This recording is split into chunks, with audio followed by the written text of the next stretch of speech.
It is not just about Super Bowl parties this week, fellas, and ladies, I should say. The biggest party in golf happening, the Waste Management Open.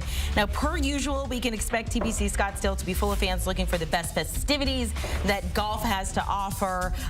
The field for this not necessarily as stacked as what we saw at Pebble Beach this past weekend, but we can expect some of the biggest names like Scottie Scheffler, Justin Thomas, Hideki Matsuyama, among others. Let's welcome in one of our golf experts here, Patrick McDonald.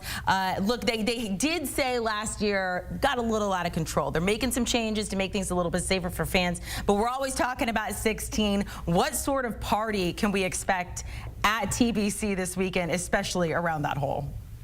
I was out there last year, Amanda. First time out there, and let me tell you, it was like a scene out of World War Z or something with them canceling the alcohol sales, people trampling over one another. It was all muddy and cold, too, if you remember. There was a ton of rain there in Scottsdale. Luckily, this week it's going to be nice weather, which will probably inhibit the drinking a little bit. But on 16, I think you can expect a lot of the same. I know they're putting in maybe a couple more precautions where the tickets used to be you could go any day. Now they're sectioned off correctly. You have a Thursday ticket, you got to go Thursday. They added another entrance so people aren't trampling over each other, but I'd expect the same rowdy and raucous crowd there in Scottsdale, especially on the par 3 16th. I always think it's hilarious when you talk to people who put on the tournament and they were surprised, especially over the past 5 years or so. I mean, people go for bachelor parties, bachelorette parties even now. It is a scene out there. It is so much fun. If you're not going to be at the Super Bowl, you want to be at Waste Management, which might be a little bit more fun this weekend. Okay, let's talk about some of the guys we're going to see on the course. Scottie Scheffler finished T9 this past weekend, and at first didn't start off how he wanted, but then he said, look, I liked what I saw by the end of it. He has won here twice before. What can we expect now as he goes for his third win?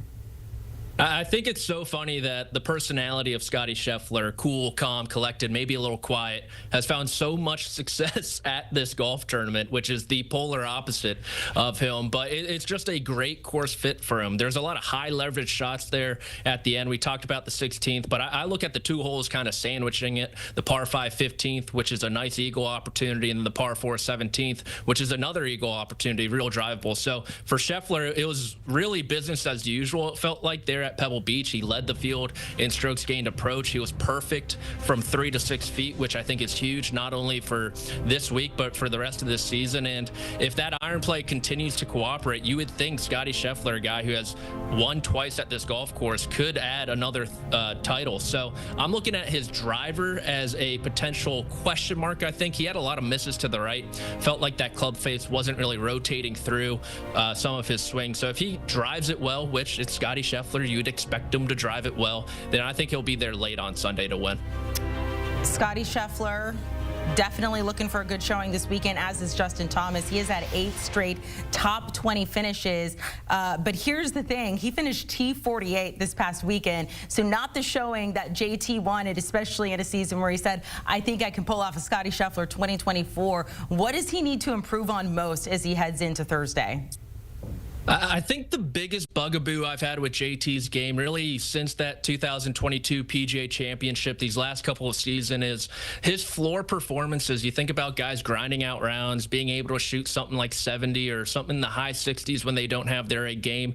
JT's floor performance is just way too low. We saw it there over the last 3 rounds at Pebble Beach, where he got off to a great start at Spyglass Hill. He shot 6 under the first round, was on the first page of the leaderboard, and then his last 3 rounds he shot even par, and that was with 3 combined eagles across those rounds. So there's just way too many mistakes. It feels like he's jumped on that roller coaster ride with his buddy Jordan Spieth, and so for him to play much better, much more consistent, it's one that putter needs to cooperate a lot more, and the driver needs to get a lot better too. He's pretty wild off the tee. He's been able to get away with that at this golf course. There's some trouble with the desert and everything, but you can draw some pretty good lies if luck's on your side. So if that driver cooperates and that putter cooperates, the iron play should carry the day for him, and he'll contend for a victory. Patrick, we appreciate it. We know you'll be watching.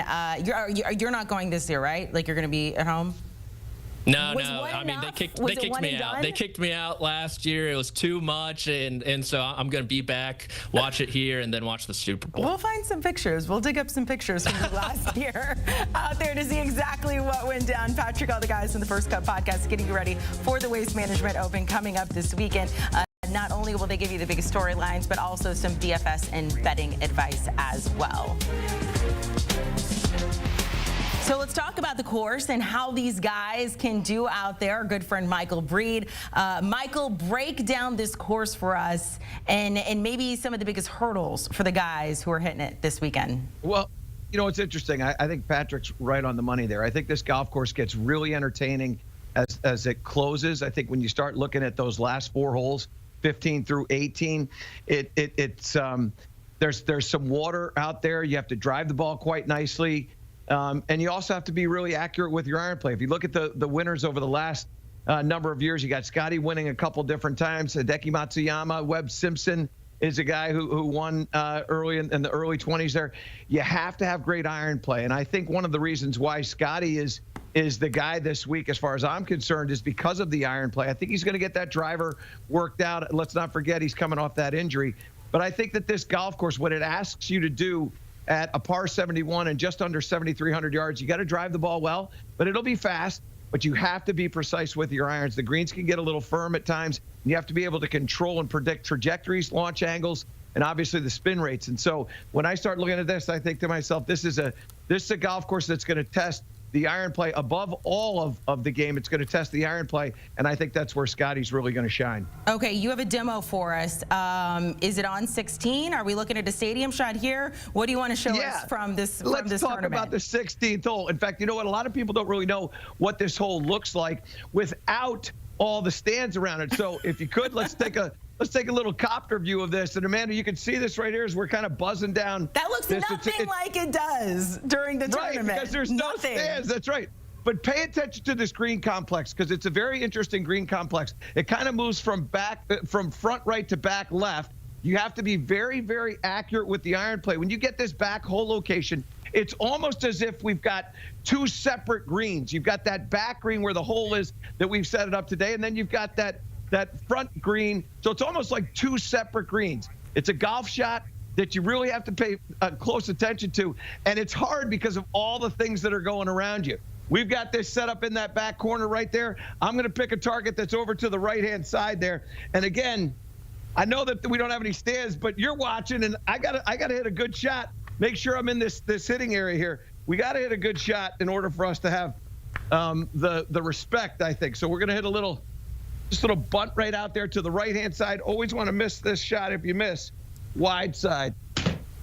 That one there, though, is not missed. It may be a little bit deep, but it is hunting that flag. Oh, Dang. Come on. Don't you love it? That's how it works there. You got to stay focused on your target. Pick a target right behind the green there. If you're playing in that theater that they have, you're picking a high target and committing to that. And don't worry about the booze that you're going to get when you miss that green. I was about to say, at that point, with that close to the pin, I mean, those beers are flying like you're dodging them right and left. I got to be ducking. I'm going to need a hard hat. Exactly. They should give you guys like umbrellas or hard hats, or the players when they're out there. Michael Breed, enjoy the festivities this weekend and watching them there. By the way, in case you were curious, and yes, you can watch the Waste Management Saturday and Sunday 3 Eastern on CBS. The amount of people that are on 16, it has a seating capacity of 20,000 people around that singular hole. Well, I was one and done on the 16th hole. Went to the Waste Management once, had a great time. That was Never again for me. Never again. Don't need to go again. It was one of the best weekends, though. It was an absolute blast. All right, so we're talking about the 90th edition of the greatest show on grass. So looking at the odds to win this weekend, Scotty Scheffler, of course, at the top of the list, followed by Thomas, Matsuyama, Sungjae Im, Sam Burns down there at plus 2,500. And when it comes to putting some money down on this, we have to ask our betting expert, Mike McClure, joining us now. All right, best bet this weekend. I know it's not all the top names that are out there, but who do you like and what is a good bet to put down? You know, in this particular setup, I like looking at a top 20 finish. I'm going to look at Luke Clanton here, a name that you may not be familiar with yet, but you certainly will be over time here. When I look at strokes gained, just total strokes gained in this field over the last 36 rounds, Luke Clanton ranks 4th. He ranks 1st in strokes gained off the tee, which is going to be absolutely critical here. Top 20 in approach, top 20 on distance, has all the skill sets needed to really get himself out of trouble. The only concern that I will have with Luke Clanton is just the fact that he hasn't played this particular setup with all of the fans around. It is a different environment. So I'm going to elect to play him in a top 20 market here, plus 240, but I do have him as a top 5 golfer in this field. So love the price point, plus 240 for a top 20 finish. A lot of pressure when those fans get going out there, that's for sure. All right, who do you think is going to win it all? And this isn't a guy that has been on a lot of people's radar. Yeah, not a lot of radar. One-time winner on the PGA Tour. Give me Kurt Kitayama here. Look, Scottie Scheffler is the deserved favorite in this event. Absolutely no doubt about that. But Kurt Kitayama has all the skill sets that I'm looking for here. He's excellent from tee to green. He is very good on approach still. The only question mark with him has really been the putter, but he's made some improvements over the offseason. He was really flashing towards the end of 2024 on that leaderboard. I think he should be priced like a top 10 golfer in this field at 65 to 1. Yes, you can thank Scottie Scheffler for adding a little bit of equity here, but look, I think this is a spot for Kurt Kitayama to go out there and play well in the desert, a place that he's extremely familiar with. Give me Kurt Kitayama 65 to 1 here. 65 to 1. You don't hear that very often, but here on CBS Sports HQ, we give you the goods. That's for sure. Mike McClure getting us some money, hopefully this weekend. And you think that that's good? Well, take a look at what Patrick McDonald says. He's going Billy Horschel at 75 to 1 odds. I know we might get rich unless you go with Michael Breed with Scottie Scheffler. That's an easier pick right there. And of course, you can catch all the action this weekend. It's going to be on CBS Saturday and Sunday, starting at 3 p.m. Eastern. Of course, you can also see that streaming on Paramount Plus.